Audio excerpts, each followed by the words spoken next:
Hey everybody, welcome. So here is another video I'm going to be having update for my Southland Archery Supple Recurve bow.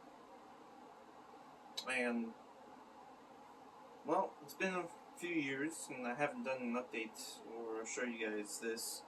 I've changed this a little bit from what I'd done from bow shooting videos of 3 videos I posted, but most of that hasn't really changed because this is a magnesium riser, compound riser, old style. So that means it's a round cam style compound riser, which allows you to use recurve limbs on it.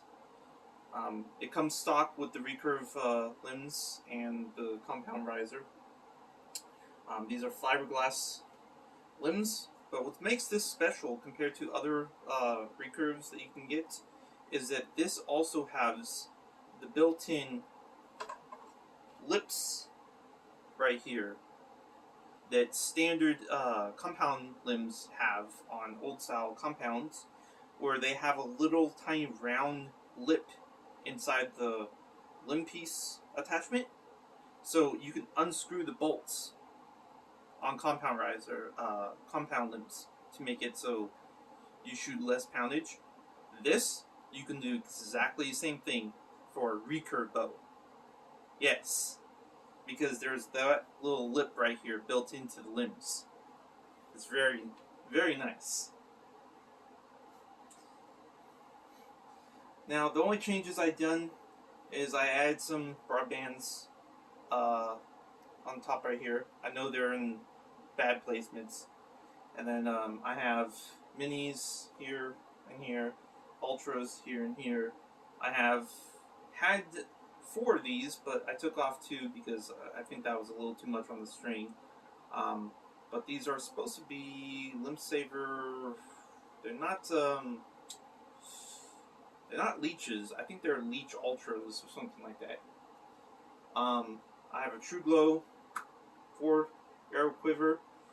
I have 2 Apocalypse Blood Sports Apocalypse arrows on here. A Sweetness arrow from Allen Company, and then I have a Game Getter 500 Spine arrow in here. And then here, this isn't new. This is a Limb Saver 4.5-inch stabilizer with limb dampener. And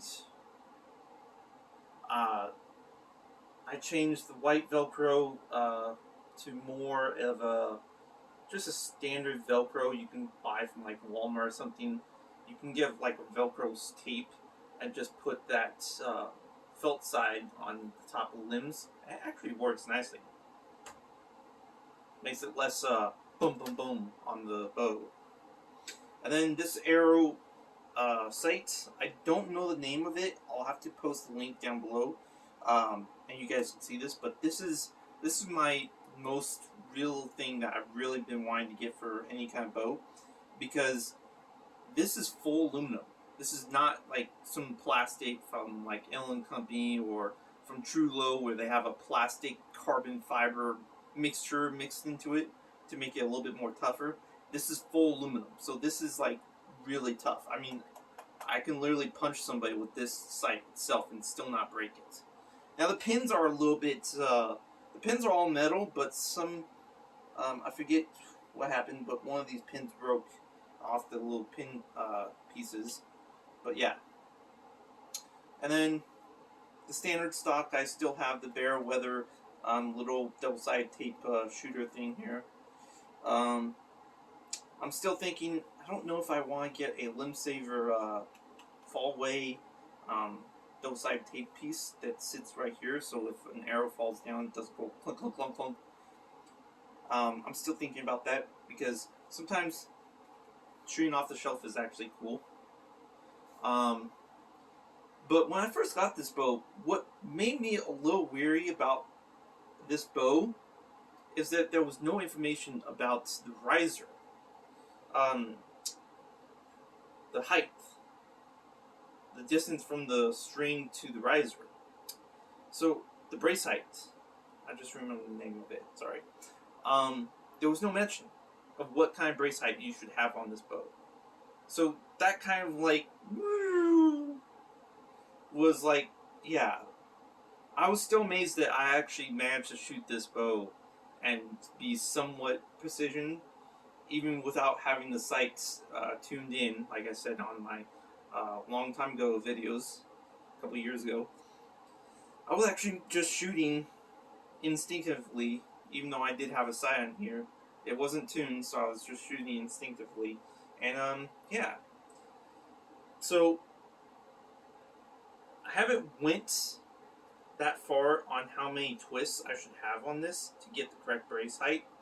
So I went around 20-ish. That was what I fired a couple years ago. But I just recently believe that this recurve bow stock should have a brace height about 40 to 42 twists.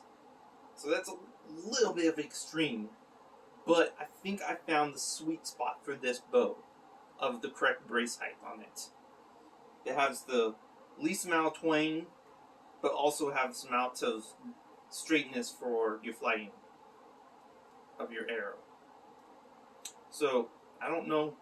I'll have to do a measurement and see how long this is. But from here, I can have just my thumb reach all the way over to the top of the string, as you can see.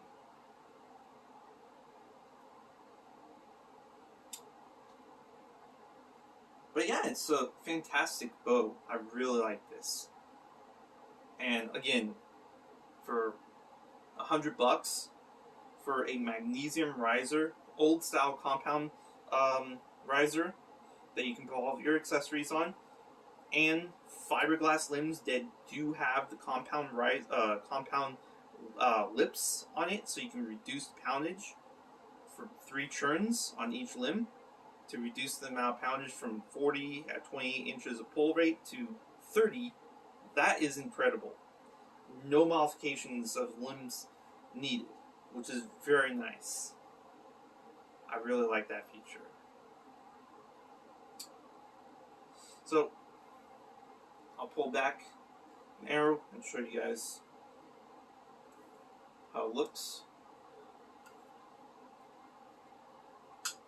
And the grip, the glove I'm using, I don't know the name of this glove. I think it's a little too small though, as it kind of like goes past my wrist and kind of gets to my palm. And it also kind of squeezes my finger a bit on my right side. Yeah, it's pretty nice. I also don't really like how it has these like, this is supposed to be this side, so I'm supposed to have it on this side, but this is like the top layer right here. This is the under layer. So I'm not sure why there's this little ring down right there. Kind of weird. Now my roof is kind of small, so I'm going to have to kind of bend down to do this. But yeah.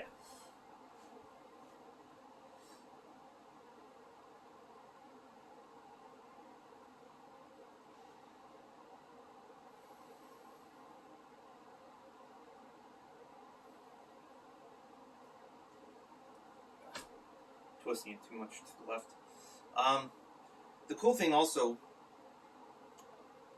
is you can actually remove this grip if you want to, although I think this grip does make it a little bit more comfortable to hold, but that's an option if you want to take that off.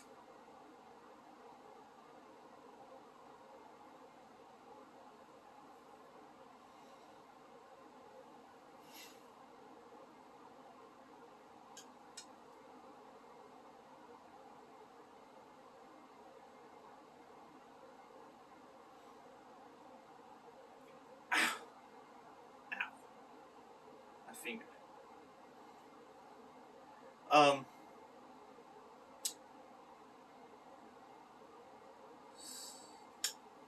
So my bare weather doesn't have that much grip on it, but I'm also thinking I'm twisting it to the left a bit. But yeah, this is a recurve bow, and like I said, if you do your research, you'll know that recurve bows are a lot more tougher to hold back than compound bows. And I've done some videos showing that on my Vortex, you can definitely see that you can dance around with a compound bow. I'll do that right here with my old bow. I still actually have this sucker. This is my old Elkhorn compound bow. This is a old style round cam compound bow. Got this at Big 5 Sporting Goods for about 60 bucks. Came with 3 fiberglass arrows, 2-piece quiver, a junk single pin sight that was just like one of those little thin things you stick on and has like one of those little cheapy sights, and then a little kind of a stick-on shooter point. And this is just a plastic riser. I'm not sure if these are plastic limbs, very thick plastic limbs, but they're probably infused with some fiberglass to it. And I do have some tape right here because it made it a little more easier to fire this without. I didn't have a glove back then, but here, this only goes to about 19 at 24 to 21 at 26 inches. So 19 pounds at 24 inches and 21 pounds at 26 inches. So right now it's at 24, so my draw length is very small. But you can easily adjust that by the 3 knocks here, which are half of an inch on both limbs. And then, of course, since this is an old style compound riser, compound bow, it also has the little lips here that you can adjust the pins here and have it less weight. Same thing as my recurve bow. But yeah, so there you guys go. And hopefully I can just do some shooting videos later on in the future with some of the modifications I made. And finally have the correct brace height for my recurve bow and see how that works. So anyways, if anybody else has a Southland Archery Youth Recurve bow, you'll now know that I'll be posting that down below, and you'll now know what kind of brace height you can have that will be pretty much the sweet spot for that kind of recurve bow. So peace out. See you guys later.